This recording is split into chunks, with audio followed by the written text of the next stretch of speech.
Este libro me ha hecho pasar de necesito saber qué está pasando a pero qué narices está pasando aquí. Más veces de verdad de la que me gustaría reconocer. Y acabo de bajarme de esa montaña rusa. Bienvenidos un domingo más y muchas gracias por pasar este ratito conmigo. Vengo a hablaros de Morgana, Pulsión de Muerte 1 de Cristian Alari. Pendragón es un obispo cuya vida empieza a complicarse de una manera bastante importante y que acaba metido en una investigación en la que se mezclan misterio, asesinatos, rituales, religión, brujería y mitología celta. Y en medio de todo esto aparece Morgana, que va a tener bastante peso dentro de esta historia. Y hasta aquí voy a contar, porque como siempre os digo, quiero que la historia la descubráis vosotros mismos. Y precisamente por eso me ha costado tanto hacer esta reseña, porque mi sensación con este libro ha sido muy contradictoria. La historia me ha gustado muchísimo más de lo que me ha gustado la manera de que está contada. Yo empecé muy arriba, me tenía intrigadísima, quería saber qué estaba pasando, quería descubrir qué había detrás de todo aquello y sobre todo quería seguir avanzando porque la historia me estaba generando muchísima curiosidad. Pero poco a poco empecé a encontrarme con cosas que me iban sacando de la lectura. Y una de las principales fueron los diálogos. He tenido un problema muy grande con ellos porque me han resultado muy poco naturales, sobre todo cuando hablaban los personajes principales. A ver, y os digo el porqué. El vocabulario con el que están escritos me parecía demasiado formal. Y a ver, que una cosa es que una persona hable correctamente, me parece estupendo, faltaría más, pero aquí, estando la historia ambientada en la actualidad, en determinados momentos yo tenía la sensación de estar escuchando conversaciones de otro siglo y eso me sacaba. A mí ya sabéis que el tema de la tercera persona no me hace especialmente gracia porque me genera cierta distancia con los personajes y en este caso, si a eso le sumamos el vocabulario, la manera de construir algunos diálogos y esa forma de mezclar en ocasiones lo que piensa con el personaje, con lo que está diciendo, pues para mí se me hizo un auténtico cóctel molotov, en el cual no conseguía centrarme en lo que me tenía que centrar. Y es una pena porque lo que me estaba interesando era precisamente la historia. Porque cuando el libro se mete en la parte de la brujería, los rituales, la mitología celta, las creencias y todo ese mundo que rodea a Morgana, a mí de verdad que me tenía completamente dentro. Eso sí me gustaba, eso sí me generaba muchísima curiosidad. Y no me desconcertaba que la novela fuese por ahí. Al contrario, era una de las partes que más me llamaba la atención y de las que más he disfrutado.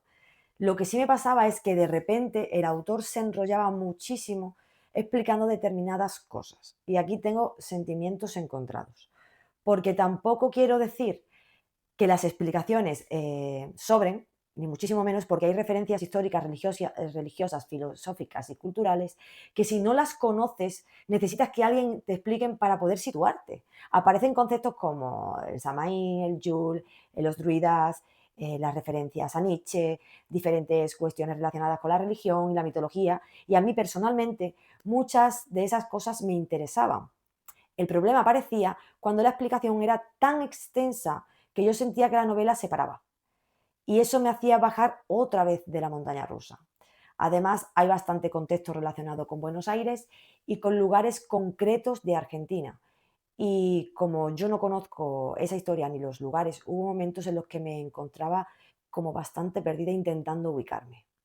Pero aquí hay una cosa que sí quiero destacar, porque se me quedó bastante grabada. Yo creo que el autor también hace una crítica social. Hay un momento, por ejemplo, en uno de los que los personajes tienen que irse a Cuba para poder recibir un tratamiento. Y a mí eso me hizo pensar bastante en la situación de la sanidad y en determinadas cosas que se han vivido y se viven todavía en Argentina. No sé si esa era exactamente la intención del autor, pero yo lo interpreté así y me parece interesante porque ese contexto no está ahí simplemente para situar la historia. Y ojo, que creo que alguien que conozca Buenos Aires, que conozca la historia o que disfrute especialmente de este tipo de contexto, puede disfrutar muchísimo de estos detalles. Yo simplemente sentía que en determinados momentos pues necesitaba demasiada información para seguir el hilo de lo que estaba ocurriendo. Pero entonces aparecía un giro y yo, hostia, y otra vez arriba. Porque los giros, tengo que reconocerlo, sí me han funcionado. Hay algunos que puedes verte venir, evidentemente, pero hay otros que no te los esperas para nada. y que me hicieron decir directamente, perdona, y hasta aquí puedo leer. No voy a contar cuáles, porque obviamente la gracia está en que lo leáis, y hay alguna que otra escena que tampoco me esperaba encontrar por ahí. Para nada, a mí me ha sabido a poco, porque ya sabéis que a mí ese tipo de escenas me gustan bastante, pero hasta ahí puedo contaros. Y luego está Morgana. Morgana es un personaje que me generaba muchísima curiosidad. Tiene ese punto misterioso que hace que quieras saber más de ella, qué quiere, qué está haciendo, qué papel tiene realmente dentro de esta historia, pero también tengo que hablar del romance. Y aquí voy a ser sincera, yo no me he creído el enamoramiento entre Pendragon y Morgana. No porque piense que no pueda existir una relación así, sino porque yo no veía esa conexión entre ellos. Y yo estaba leyendo y pensando, pero vamos a ver, ¿cómo te puedes decir que estás enamorado de esta persona de la que tú mismo estás diciendo que no te fías? A mí no me llegaba, no me ha llegado. Y sinceramente tampoco creo que el romance sea lo que necesita esta historia para funcionar. Porque si yo elimino esa parte de la trama que realmente me estaba interesando, sigue estando ahí. El misterio, la investigación, los rituales, la brujería, la mitología, todo lo que está ocurriendo alrededor de Pendragón y Morgana, eh, eso era lo que me tenía enganchada. El romance para mí era bastante secundario, o lo ha sido. Y esto me lleva a otra cosa. Los personajes me han importado, pero no me han llegado al corazón. Y yo quería saber qué iba a pasar con ellos. Me interesaba su historia. Quería seguir descubriendo cosas. Pero no he tenido ese momento de, Dios mío, qué pena. Esto me está doliendo. O no puedo creer que esté pasando esto. No. Me interesaba más lo que estaba ocurriendo que sentir profundamente a quienes lo estaban viviendo.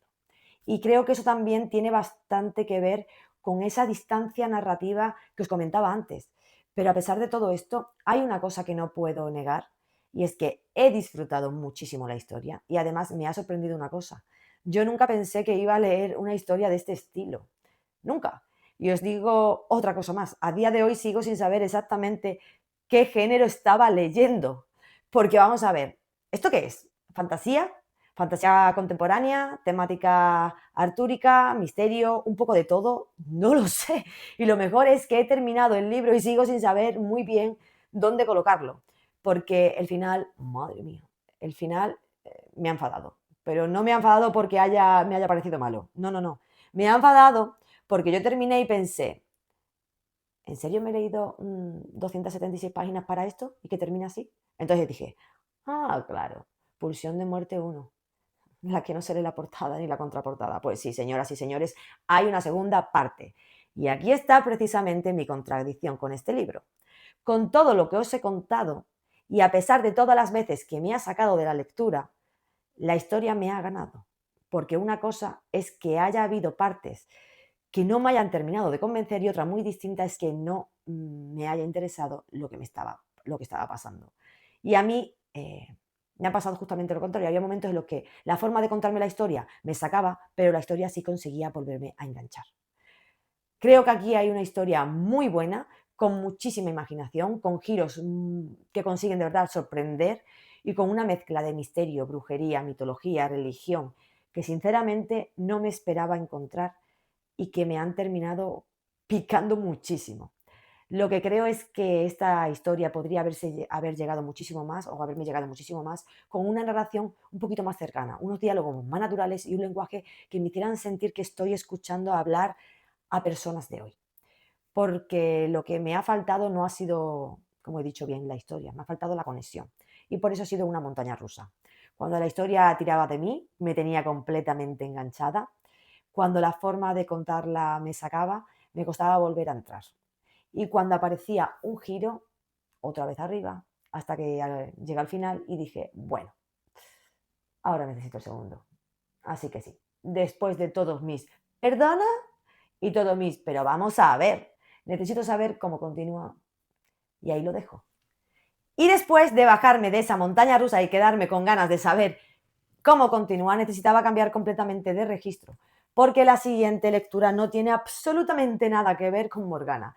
Y de hecho creo que esta ha sido una de las reseñas que más me ha costado hacer. Yo pensaba que esta iba a ser una reseña facilísima, os lo prometo, es un libro de unas 60 páginas. Lo empecé casi de casualidad, lo terminé en el mismo día y me ha encantado. Y dije, ¡buah! Pues entonces esta reseña me la quito yo de un plumazo. ¡Ja! Me he sentado a escribirla y he pensado, pero ¿cómo narices explico yo de qué va este libro sin contaros el libro completo? Porque ese es el problema que tengo con 12 de 12 de Jess Punier, que no quiero contaros de qué va, quiero contaros lo que me ha hecho sentir. Porque si empiezo a contaros cada una de las historias, parece que os estoy haciendo una lista. Y no, no quiero haceros una lista. Son 12 momentos, 12 situaciones, 12 cosas que de una manera u otra forman parte de la vida. Y aquí viene lo curioso. Este libro no me ha contado nada nuevo. Nada. Y precisamente por eso me ha contado muchísimo. Porque muchas de las cosas que aparecen aquí son cosas que ya sabemos. Pero, jolines, ¿cuántas veces no se nos olvida? Y ahí es donde para mí está el sentido de este libro. No viene a descubrirte la pólvora, no viene a darte una fórmula mágica, te recuerda cosas que ya sabías. Y precisamente porque son tan básicas, son las que más fácil se nos olvidan. Cuando estás dentro de un bucle mental, cuando tienes miedo, cuando estás angustiado, cuando estás enfadado, cuando estás dolido, cuando no sabes qué hacer, lo que sabías perfectamente ayer parece que desaparece. Y de repente necesitas que alguien te lo vuelva a poner delante, pero no en tu cabeza, en tu mano.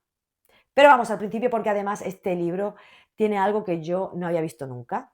Nunca. Yo nunca había leído un libro cantado. Sí. Nunca había leído algo planteado de esta manera. Y cuando vi que era un libro cantado con sus códigos QR y demás, mi cabeza voló. Es una pasada. 12 de 12 de Jess Puniet está dividido en 12 capítulos y cada uno de ellos parte de una reflexión. Después tiene una historia, tienes una canción relacionada con lo que acabas de leer y puedes escanear el código QR para escucharla. Y después tiene esa llamada nota de travesía. Y ese pasote es porque una vez que terminas lo que te ha contado y te ha llegado tanto y estás con la lagrimilla, con el acongoje y con el nudo en la garganta, empieza la música. Y esa música amansa a las fieras, pero no a la fiera en el sentido literal, a la fiera que llevas dentro, a la que se revela y dice, no quiero escuchar esto, no quiero leer lo que estoy leyendo. Y de repente empieza la canción. Y es como un, vale, relájate un momento. Como si después de meterte dentro de algo que duele, el propio libro te dijera, ahora respira un poco. Y para mí la música funciona precisamente así, como un bálsamo. No para lo que está pasando fuera, sino para esa parte de ti que se queda removida después de leer determinadas cosas. No es simplemente un libro que tiene canciones, es un libro que se escucha. Y eso me ha parecido una pasada. Pero vamos a hablar de por qué me ha llegado tanto. Porque el primer capítulo, el de la ansiedad, me tocó de una manera que no me esperaba. Y aquí sí que os tengo que contar una sensación muy concreta y es que yo me sentía ahí. Me sentía a las 3 de la mañana frente a un lavabo, frente a un espejo, agarrándome el pecho, con el corazón desbocado, con esa sensación de qué me está pasando si no me está pasando nada. Porque esa es una de las cosas que más me ha tocado del libro.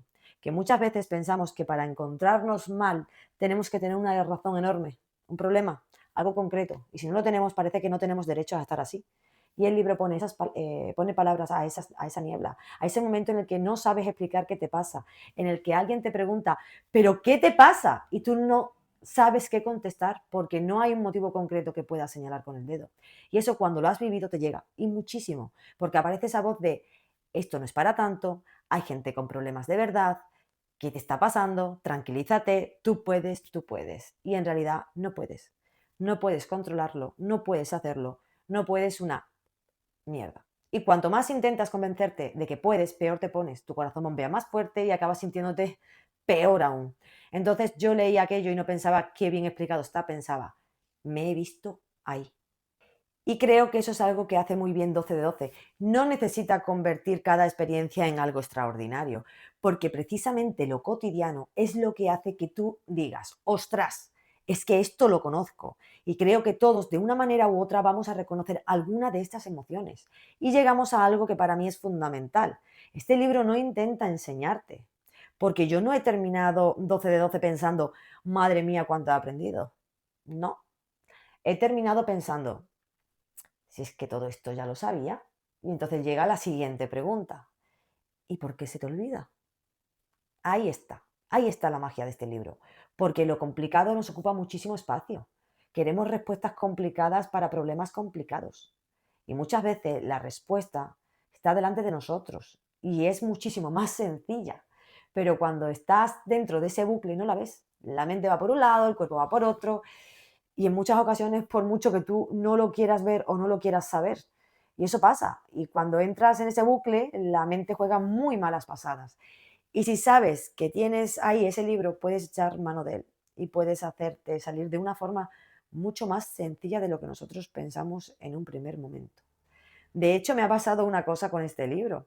Lo empecé en Kindle y mientras lo estaba leyendo pensé, este libro lo quiero yo en físico. Y me lo compré porque quiero tenerlo en mi estantería. Quiero poder volver a él. No porque sea un libro que tenga que leer todos los meses, ni todos los días, ni las semanas, no, sino porque quiero que esté ahí para cuando se me olvide, para cuando necesite que alguien me recuerde algo que ya sé, para cuando necesite sentir que yo no soy la única persona a la que le pasa algo. Y hay cosas que sí quiero comentar, porque no todo me ha funcionado exactamente igual. Por ejemplo, las notas de travesía. Hay algunas que funcionan y de hecho hay una parte concreta del libro en la que esa propuesta práctica me parece completamente justificada y la he hecho yo misma, pero en otras ocasiones me sacaba un poquito de la lectura. ¿Por qué? Porque yo quería más historia, quería quedarme dentro, quería seguir descubriendo esas historias y esa voz que me estaba llegando de una manera tan dulce, tan sutil y tan profunda. Y de repente aparecía una parte que tenía un tono más de, hoy te propongo que hagas esto, haz estas tres cosas, prueba esto. Y a mí ahí me cambiaba un poco la sensación. Me sonaba más a una voz de autoayuda y sinceramente creo que el libro no necesita eso. No porque el mensaje esté mal, todo lo contrario, sino porque creo que lo que consigue cuando cuenta esas historias es muchísimo más potente. Yo habría integrado esa reflexión dentro de la propia historia. Habría alargado un poquitito más algunos de esos momentos y habría dejado que la propia historia hiciera ese trabajo. Porque cuando el autor escribe desde ahí, cuando cuenta, cuando reflexiona, cuando te mete dentro de esa situación, a mí me llega muchísimo. Y esa es la única de las cosas que yo cambiaría de este libro. Eso y nada más. Porque por lo demás, la sencillez de la escritura me ha gustado muchísimo. Es sutil, dulce, profunda y no necesita complicarse.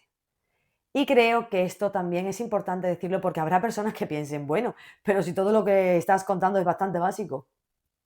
Lo sé, y lo es. Y no me parece una crítica, me parece precisamente la razón por la que creo que este libro puede ser tan sumamente necesario, porque lo básico es lo que más se nos olvida. Y hay algo que me ha sorprendido muchísimo de esta lectura. Yo no había leído nunca algo así, nunca. Y resulta que estoy ahora queriendo tenerlo en físico y sabiendo que voy a volver a abrirlo. Y creo que eso dice bastante de lo que de lo que al menos ha conseguido conmigo. Yo lo terminé el otro día con lágrimas en los ojos, luego lo he vuelto a terminar con una sonrisa, porque sí, lo he leído 2 veces en 2 días. La primera necesitaba para subrayar, apuntar cosas. La segunda simplemente quería leerlo, sentirlo, escuchar las canciones y dejarme llevar. Y cuando terminé la última canción me quedé con esa sonrisa y pensé, quiero acordarme de esta sensación. Quiero volver a abrir este libro dentro de un tiempo y que me recuerde que no estoy sola, que de todo se sale y que aunque a veces nuestra cabeza nos haga creer que no sabemos qué hacer, muchas veces la respuesta ya la tenemos. Solo necesitamos que alguien nos la vuelva a poner delante. Y 12 de 12 para mí ha hecho exactamente eso. Te llega, te toca, te acompaña, te hace llorar, te hace sonreír, te hace pensar y sobre todo te da la mano. Así que sí, Jespuniet para mí 12 de 12 ha sido una de esas lecturas que no esperaba hacer y que precisamente por eso me alegro muchísimo de haber encontrado. Y ahora sí que os puedo decir una cosa, leedlo, porque no lo leáis buscando que os enseñe algo nuevo, leedlo y decirme después qué cosa básica se os habría olvidado a vosotros. Y hasta aquí mi opinión sobre 12 de 12. Y ahora sí vamos a cambiar completamente de tercio porque tenemos un melón pendiente. Este melón lo hemos estado hablando estos días por Instagram y TikTok, pero aquí en YouTube no lo había traído. Y la pregunta es, ¿por qué estoy obligada a poner estrellitas cuando hago una reseña? Y realmente para mí el problema no son las estrellas, que quede claro. Si a ti te gusta puntuar los libros, me parece estupendo. Si tú quieres poner 5 estrellas, 4, 3, 2, 1, la que tú consideres, hazlo de verdad. El problema lo tengo yo, porque yo no me siento cómoda haciéndolo. Y especialmente me pasa en Amazon, que es donde más me estoy encontrando ahora mismo con esta situación, porque estoy leyendo muchísimo autopublicado y quiero dejar mis reseñas allí y no puedo sin antes poner una estrellita. ¿Por qué tengo que hacer algo con lo que no me siento cómoda? Y aquí es donde para mí está el melón, porque yo no quiero que nadie me diga cómo tengo que sentir un libro, ni quiero decirle a nadie cómo tiene que puntuarlo. Yo quiero tener la libertad de contar mi experiencia como lectora de la manera en la que yo sé hacerlo. Yo no soy examinadora, no soy una crítica literaria que se sienta delante de un libro y pone una nota, un 7, un 8, un 9. No, es que no lo soy. No, yo leo y siento y después os lo cuento qué ha sido lo que me ha hecho sentir a mí ese libro. Y eso es lo que para mí tiene valor de una reseña. Entonces, si tú quieres poner estrellas, perfecto. Pero si yo no quiero ponerlas, también debería poder sentirme libre de no hacerlo. Porque al final estamos hablando de mi forma de leer, de mi forma de reseñar y de mi libertad para decidir cómo quiero expresar mi opinión. Y ese realmente es el melón. No si las estrellas son buenas o son malas, no si sirven o si no sirven, sino si yo debería poder decidir cómo quiero reseñar un libro cuando estoy dando mi opinión de manera sincera. Y aquí os dejo la pregunta, ¿vosotros qué pensáis? ¿Creéis que deberíamos poder elegir cómo reseñamos o entendéis que determinadas plataformas establezcan sus propias condiciones? Os leo en comentarios porque este melón me interesa muchísimo. Y ahora sí, muchísimas gracias por haber pasado este ratazo conmigo, porque esto no ha sido un ratino, ha sido un ratazo. Así que gracias por estar ahí, por acompañarme una semana más. Ya sabéis, si os ha gustado el contenido, el bla, bla, bla de siempre, campanita y todas esas cosas. Así que nada, nos vemos muy pronto. ¡Un beso de queso!